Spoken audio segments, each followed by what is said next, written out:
Hello everyone and welcome back to today's showcase on Dark Souls 3.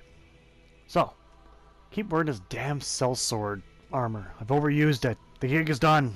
It's over. It's done. Whatever. Anyway, for today's weapon, okay, I wanted to go back to swords, but I don't know, swords are boring. Can't believe I'd say that. I'm a blade fanatic. Ugh, I failed everyone. But yes. Gonna do another sword, but I think I might get a little interesting and go with the twin swords. Almost covered all those, almost all of them now. There aren't that many. But I think I'd do the actual armor set correctly and do the twin sword, Twinblades, or Sellsword Twinblades. Screw up the name, of course. Now these look like, kind of like weird, overgrown machetes. At least that's what I think they are. After swinging around a whole bunch. But anyway, the description's too damn long, so I'll take a zoomed out here. It's paired scimitars used by... Of course, scimitars, not machetes, whatever. Paired scimitars used by certain sellswords. Which certain ones there are, who knows. The scimitar's sharp blades make it efficient for slashing attacks, but fare poorly against metal armor and tough scaled covered hides. Because, you know, that's something we have to worry about in real life. The scimitar in each hand, the wielder can vary with the onslaught with unique left-handed attacks when in the proper stance. The skill is the spin slash, like many other twin blades. Slice into foes with a large spinning motion and continue to spin and transition to a strong attack. So, a few interesting things there. Of course, the scimitars don't really look like it in my opinion, but whatever. Now, a scimitar, it looks quite a bit different from these. Usually they're much heavier bend in them. And they usually have cross guards too. This weapon does not. It's a machete. That's what it is. It could be called a scimitar. The scimitars don't have one uniform shape. But this would be the strangest scimitar I've ever seen, if it is one. Okay, it's still questionable in my opinion. But whatever. Moving on. Here on the stat page, we'll start off with physical, and it's a bit weak compared to the average starting blade. Just slightly weaker. But you got two of these blades, so the DPS will be a bit higher than the average weapon, which is okay.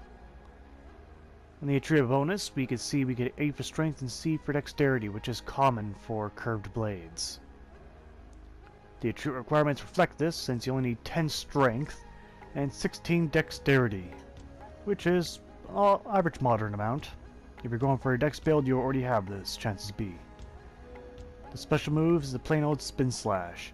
Starts off only using 4 FP, but then if you transition into a power attack, you will consume 12. And the weight isn't too heavy considering they're two swords. It's only 5.5. Some even straight swords even take up to 5.0, so it's not too bad at all. All in all, pretty average weapon. For the animation, you got the basic attack. These are all curved sword attacks. For the power attack, you got the fancy little spin swish. Fancy little thing. Then you got the two-handed blade attack, or the double blade.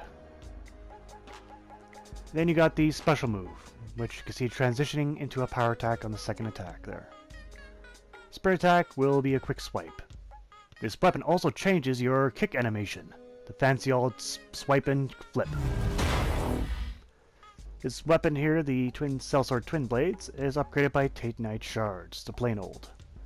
And we get pretty decent upgrades too. Roughly 9 to 10 for physical, and pretty much anywhere between 7 to 8 for the bonus, which is alright. It's not tremendous, but it's alright. It's a small progressive upgrade. You can see the attribute bonus don't really changes at all in these upgrades though, unfortunate. So how well does it perform in the field? Well, again, you're relying more on your DPS, so you gotta do twin attacks a lot more. Single attacks, they're okay. But anyway, we saw it did 130 damage, and then get there again when I was in the field. So I'm trying to get a backstab in, but this guy does not want any of it. He's kind of sick of me killing him repeatedly with these damn videos.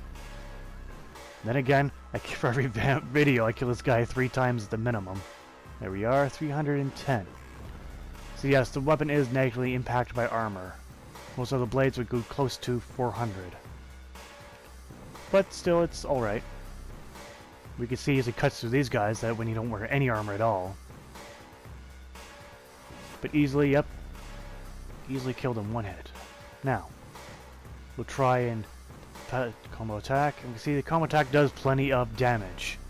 You don't need to both have a negative impact. You don't need to have overly powerful if you have DPS, which is good. Now, I wanted to see if I can probably get through the shield, but maybe. We can see there. Okay, I just need to get a second hit in. But this guy's never cooperative in one shot. It's always either the giant greatsword or the shield guy who doesn't want to cooperate. Nope. He does not want to cooperate at all. But it looks like you could get through the shield without too much difficulty. Let's try this again. Of course.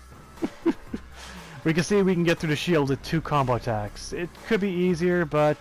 Oh, there. Well, no ricochet attack here. But we can get through the shield with a bit of effort. Against the Great Gargoyle, though, this weapon takes pretty much the biggest hit to damage overall. I gotta rely heavily on the DPS and just not do single attacks at all, using only twin attacks. Otherwise I'll be forever fighting the Gargoyle. Luckily though, he didn't defend too much. Only at the very end of his health. Now, against the final opponents, the Black Knights. These guys might be a bit more troublesome, with their armor being thicker than the Cathedral Knights, but they being much quicker than a Cathedral Knight. So, relying on the twin attacks is tricky, because it leaves me open, because they don't stagger easily. The backstab, we'd only do 300 damage, which is unfortunate. But otherwise, it did okay. I'm not going to say it did amazing, I'm not going to say it did horrible, it did okay. Overall, pretty decent weapon. I probably wouldn't choose it myself, but I can see some people using it. But probably not. Many other people might just skip up on a chance to use it. Maybe in terms of more power, because certainly there are more powerful weapons out there. But oh well. I kind of forget where I even got these weapons, to be honest. I have to go look at the wiki page for the location of that. Moving on to the pros and cons of the Sellsword Twinblades. On the pro side, you got good DPS. Has the capacity to go through a shield without too much effort. At least, not too much effort. And they're fairly nimble, because they're given their fast, easy to use speed. On the con side, however, the damage isn't so great, individual attacks. So you're twin sword or nothing. And they are heavily negatively impacted by armor. And that's pretty much the only cons I can properly see of these weapons. Moving on to the score, damage gets 7 out of 10. DPS does follow up with the lack of physical damage it gives individually. Reach gets 5 out of 10, because it's no longer than any other blade, combo or otherwise. Animation gets 5 out of 10, for having, its own unique both swiping attacks for the curved sword and even changing your kick animation to this little swipe and backflip. Bonus gets 6 out of 10 for being average. It's okay. Miscellaneous though gets 3 out of 10 for having nothing really distinctive about this weapon, other than to be the only twin swords with the backflip. I can't even give it historical accurate points because it's questionable. So in total, the twin sword or Sellsword Twinblade gets 26 out of 50, which is barely passable, so it's good, or it's okay, I'll say. That's all I'll say, okay. But yes, that's a minimal pass. So yes, it's not horrible, it's not good, it's a sword. Nothing more, nothing less. So oh well. Not every weapon can be shine as bright as the sun itself. But still, it's not a horrible weapon, and that's what's important. Because a perfect game has no horrible weapons.